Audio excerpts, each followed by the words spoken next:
Well, hello! Welcome back. I'm Sonia.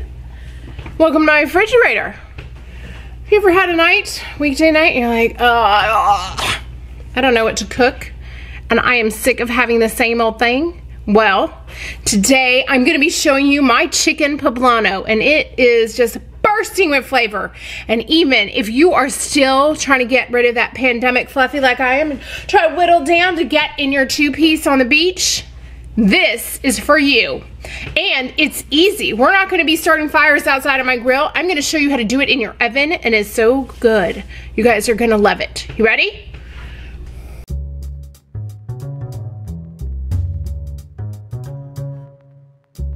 You need to start off by turning on your oven to 500 degrees because we need it preheated and hot before we get our poblanos in.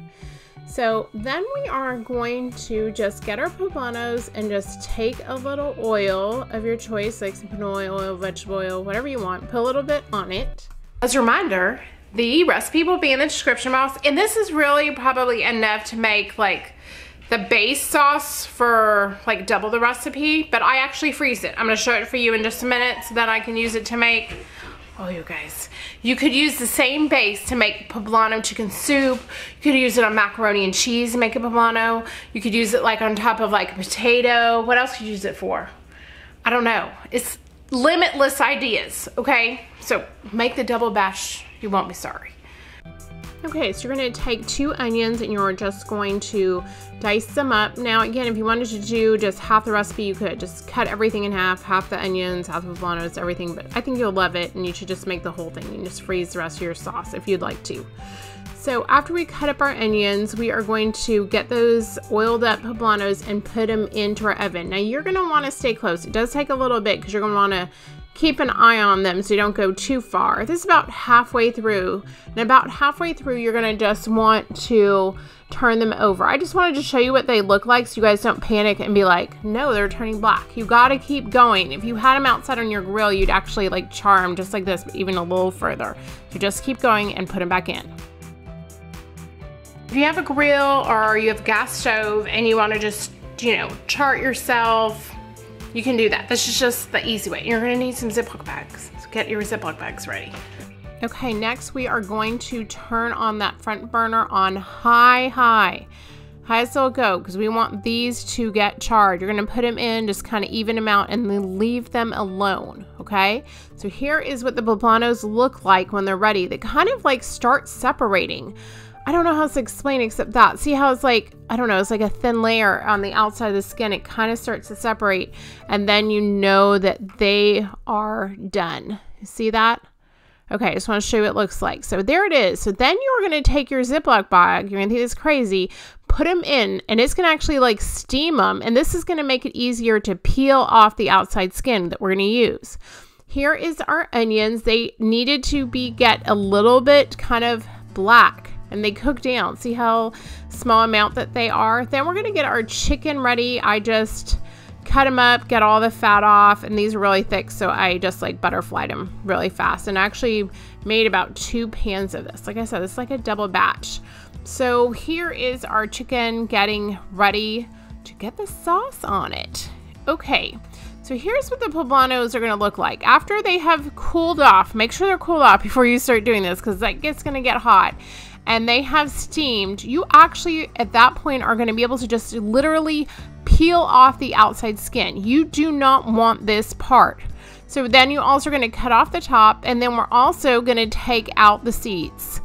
And then you're just going to put it and make a stack and just stack them all up. You don't need to do anything else or cut it up because we're going to actually put this into our blender to make your sauce. See how this one just peels so easy? It just comes right off. This is just the best hack ever.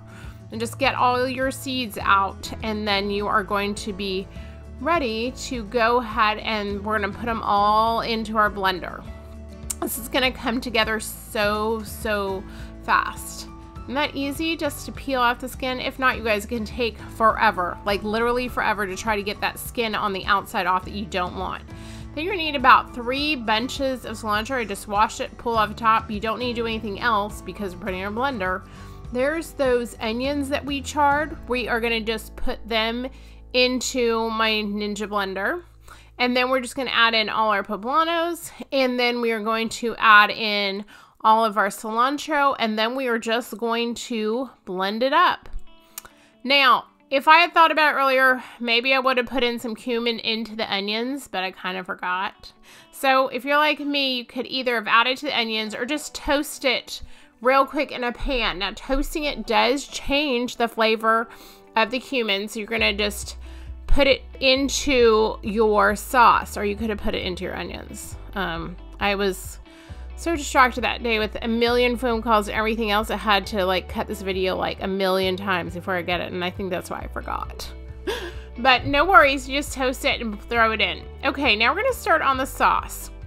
We're just gonna start out with 2 tablespoons of butter, and then we are going to add in the same amount of flour. We're just gonna make a quick little roux like I've done for a lot of things. It kind of enables you to thicken things up without adding in so much fatty things like cream and other things that make it thicker. So you're gonna do 2 cups of chicken broth, 2 cups of milk, and then we are going to bring this to a light boil so it can really thicken up. And then we're going to go ahead and add in some light sour cream. All the measurements will be in the description box. You could, if you wanted to, use half and half, and then the Mexican crema, which would also be good, but again, it would be creamier. It would be full of fat, just to let you know. I normally have never measured out how much poblano of the sauce I put into this sauce, so that's why I ended up doing a little time. It's actually turned out to be about a cup that I use, because I usually just eyeball it, you guys. I've made it so many times. Anyway, so here's the sauce, and I did add a little bit of chicken bouillon to it just to give a little bit more flavor. And then I just poured it over the chicken, put it in the oven, and it baked for about 35 minutes. Just check it by looking at it, or you can temp it. I also made rice and beans that night. Here's how I decided to store my poblano sauce, and then you can use it at a later date. Just freeze it. And I also decided to freeze some rice and beans. You guys see, freeze so easy. You can make them in huge batches.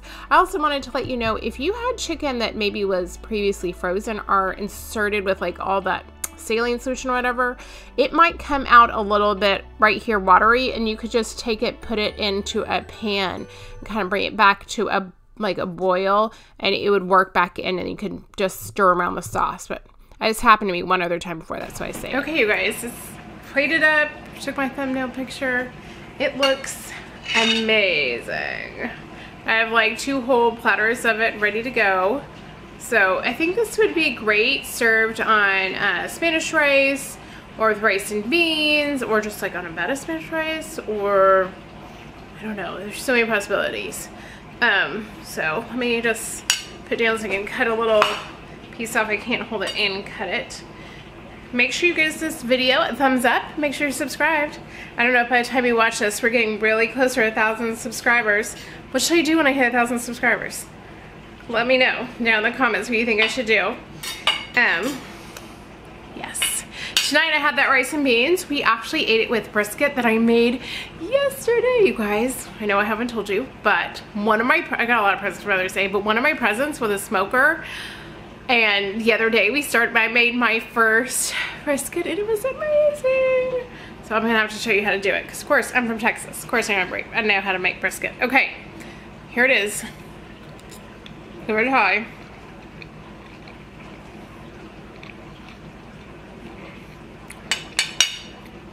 You guys, I love it. I made it a million times. I knew I would. You guys give this a try, and I hope you guys give it a try. And I'll see you next week. I love you guys, and I'll see you next week. I know y'all are wondering, why do we have so much whipped cream in the door? Well, hello. You never know when you're studying and you just need to come downstairs and just get a little whipped cream break, a little something. Anyways, I love you guys, and I hope you have a great week. See you next week. Bye.